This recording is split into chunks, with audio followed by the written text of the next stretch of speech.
Also interviewed in this story was Danny Briere. When questioned about a stolen Stanley Cup, he said, the Chicago Blackhawks. Could have been worse. Instead of $100, they could have gotten Nickelback.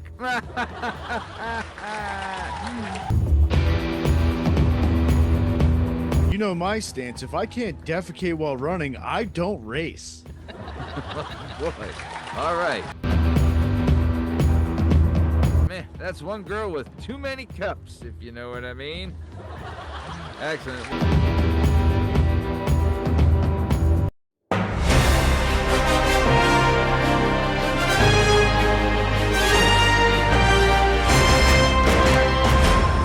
Hello, and welcome to the Working Perspectives Podcast presents WPP News. On tonight's show, we're going to be bringing you topics from around the globe. The topics are going to fall under 3 different categories. The categories are Stupid Is as Stupid Does, Incredibly Incredible, and Sports and Spets. For our first story, we're going to head to Liam Reese, who's going to be talking how Florida, where a traffic stop isn't as dangerous as everything else. Liam, what's the scoop? In Winter Haven, a Florida man handed police his driver's license covered in meth during a recent traffic stop. Robert Brush was pulled over for an obstructed license plate, and just like any other traffic stop, he was asked to hand over his registration and his license. Well, surprise, surprise, good old Robert was attempting to cover his plate because his paperwork wasn't on the up and up. So, when he finally got around to handing his license over, the cop took a look at it, and white powder started to fall from the edges all around. Then, as we all know, in situations like this, oftentimes where there's smoke, there's fire. Fire ice, about a half ounce of it. Police later brought a canine over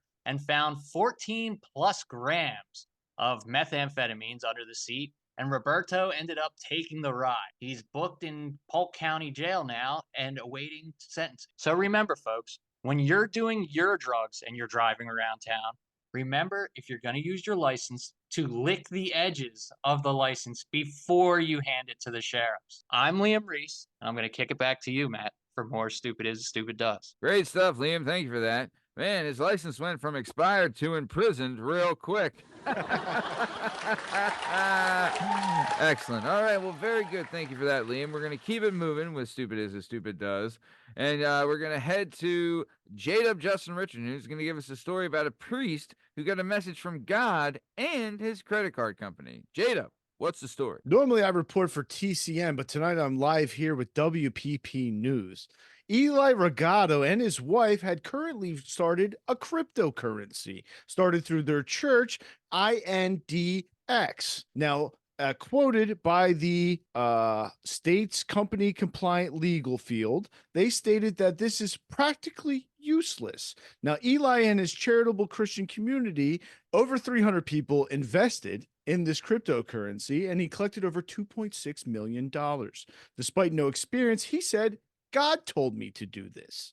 Other people who have claimed God told them to do this were the Crusaders, the Melendez brothers, and the 9/11 hijackers. All investors were unable to convert their cryptocurrencies to cash, and they were left high and dry. Matthew, back to you. Thank you for that, Jada. Man, turns out tithing in the 21st century involves mining. Looks like the kingdom of gains is upon us. Hey-o! Very good stuff. Well, that does it for Stupid Is as Stupid Does, and we're going to keep it moving to Incredibly Incredible. Liam Reese, we're going to go back to you, where you're going to discuss some thieves that use the Bubbles Guide to Making Money. Liam, what's the scoop? Hi, folks. As we all know, most addicts, fiends, general scumbags, when they wake up, they start their day and they have one mission, and that's to find the money to get what they need. But if they can't find money, there's the next best thing, and that's precious metal. So in Hugo, Oklahoma, thieves cut down a radio broadcast tower, causing $500,000 in damage to make off with $100 worth of copper. The KITX radio station went off the air late Monday night. Originally, the Payne Media Group believed that bad weather would be the culprit of this. They were having like a real bad storm Monday, so they thought that was what caused the radio station to go off the air. But when Will Payne, the owner of the company and owner of the radio station, pulled up to the station that was down Tuesday morning, he realized a section of the 488-foot tower was on the ground. The thieves climbed up this tower and used wire cutters to cut guidelines that was holding the section of radio tower in place. The tower came crashing to the ground, and after that, they were able to cut up about 80 to 100 feet of copper and disappear into the night, and probably drove a few towns over to find a scrapyard that would accept, such an item. Because I don't think it was like your general, hey, we have some copper, some plumbing, you know what I mean? Like we have copper pipes, we have copper wire. Like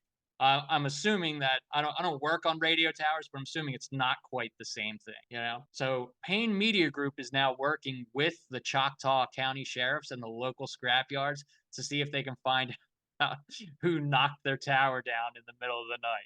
My money's on that copper is long gone. They either took that copper far away, or they know a guy who knows a guy who could just give them the money for it. Fingers crossed for the Payne Media Group. I'm going to kick it back to headquarters in Montgomeryville. Matt? Thank you for that, Liam. Man, looks like they traded $1 million symphony for a $100 mixtape. I mean, of course, could have been worse. Instead of $100, they could have gotten Nickelback. Oh, good stuff. All right, well, we're going to proceed with Incredibly Incredible, where JDub will be taking us down south to discuss a death penalty that's the first of its kind. JDub, what's the story? In surprising and rousing news, Alabama has decided to proceed with its first ever nitrogen gas death penalty. Now, previously, lethal injection was used, but our fellow Kenneth Smith in 2022 was lethally injected, but he was too fat to find a vein before his stay of execution. Midnight had come, and they could not find a vein. They now have come to Alabama Supreme Court to decide, let's find a new cool way to kill this dude. They're going to use nitrogen gas and a mask to suffocate him to death. And as we all know, my preferred method of lethal injection or death penalty is death by snoo-snoo. Matt, back to you. Thank you for that, Jada. Man, looks like this prisoner was saved by his last supper. Looks like that guy was too fat to fry, huh? Good stuff. Very good. Very good. Well, that rounds it out for Incredibly Incredible. We're going to move on to Sports and Speds, where Liam Reese is going to discuss Iron Lung Man. Liam, what's the story? The Xiamen Marathon in China. We all know it, we all love it, and we all know about Uncle Chen. Well, a marathon runner was disqualified for chain-smoking cigs the entire race. Known only as Uncle Chen, the 52-year-old was in great enough shape to even finish a 26.2-mile marathon in 3 hours and 33 minutes.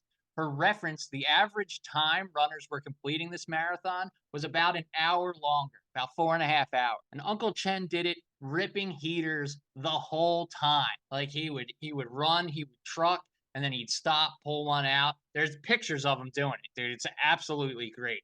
He'll stop. He even cups it to block the wind, lights up a cig, and just gets right back to run. So problem is, this year, smoking on the track, along with defecation and trampling flower beds, is strictly prohibited, according to Article 2.12 in the updated rule book. Uncle Chen managed to place 574th out of 1,500 the last time he raced and placed. So with the rule being new, Chen has been free to do this for years. So he's been running and smoking cigs at this marathon for years now. But I don't know. I'm going to say disqualification or not, this guy is a winner here in our hearts at WPP, and we applaud this old head for his efforts. We're going to finish up sports, and I'm going to kick it back to Matt. Matt? Thank you for that, Liam. Good stuff, man. I know he didn't win, but it looks like he still got a second-hand victory.